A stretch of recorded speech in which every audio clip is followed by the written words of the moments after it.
Noah's Ark Ornament. Love this one. This makes a cute baby gift or ornament. I don't make too many of these. It's just really involved, but I'm always happy when I make them. So here's my artwork that I scanned, and that's the sewing line that I scanned. And then I also have this boat pattern, which I actually had printed this year, the boat. And these are the animals I had printed on fabric, and here is the sewing guide that's printed on the fabric. So I pin them together and then I sew them, and this is the boat that's sewn and inverted, and I stuff that and then do detail stitching on that. So here are the animals. I already sewed those. I made about 7 of these, so I needed all the animals times 7. And then I cut them out, and after I cut them out, I invert them. I also add this Christmas tree, since it's a Christmas ornament, I add that in there. So I invert them using my shish kebab skewer, as usual.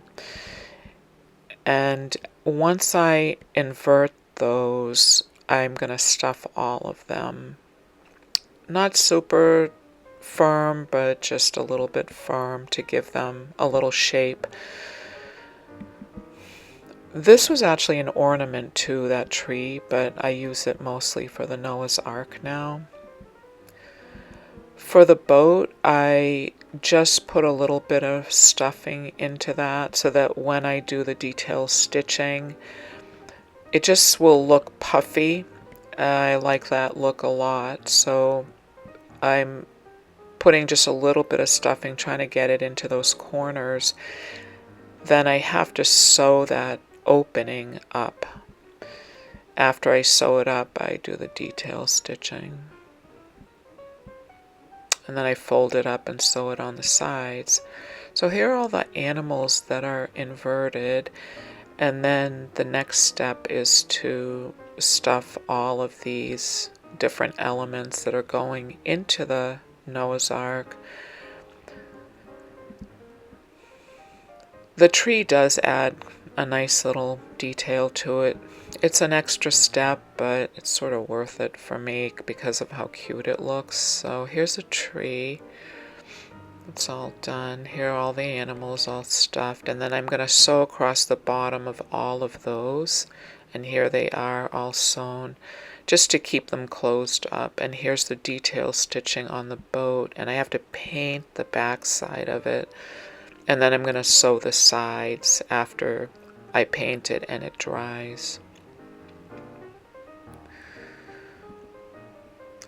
I also have to paint the backs of all of these different elements that are going into the boat, because you can see the back, so I like it to look really, really neat. I don't want to leave it white. And I'm using my metallic paints. And here's the tree all ready to go.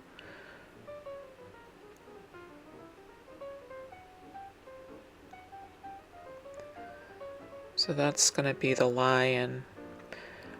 Once that dries, of course I have to let all of them dry, but once that dries, I like to add a little bit of fur on the lion.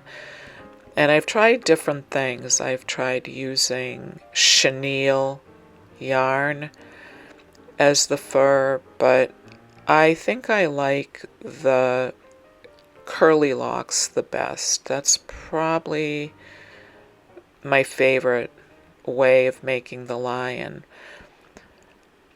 As usual, I don't think people notice all these details that I put on, but when I've made the Noah's Ark in the past, not each boat has a lion in it. And I had someone that came to a sale that I had at home, and she was looking at all the Noah's Ark, and she said, I want one that has the lion in it. So People do notice all these little details, and that's why I take the time to put them in.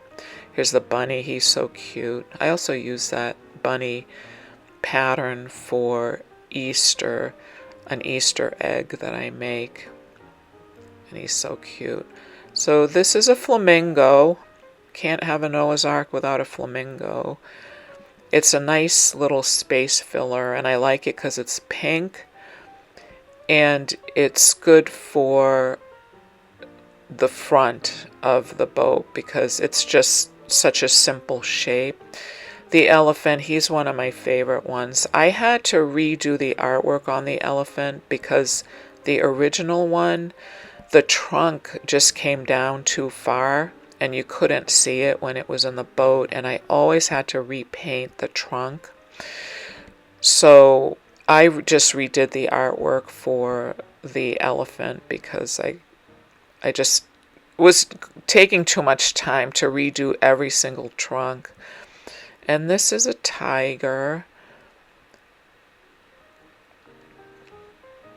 I try to get all the animals in each boat, but sometimes I can't fit them in. And so I have to paint the back side of the boat. If I had really thought this out, I probably would have not had the white on the back. I probably would have used a Kona cotton wheat color, even though I had the sewing guide printed on that fabric.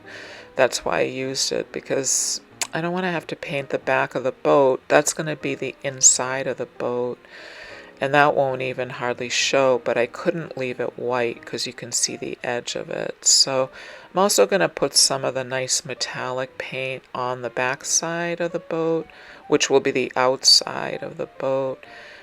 And I'm going to do a little bit of a lighter color just to add a little bit of extra dimension to it. So that's going to get sewn on the sides, and here it is. I sewed it on the side.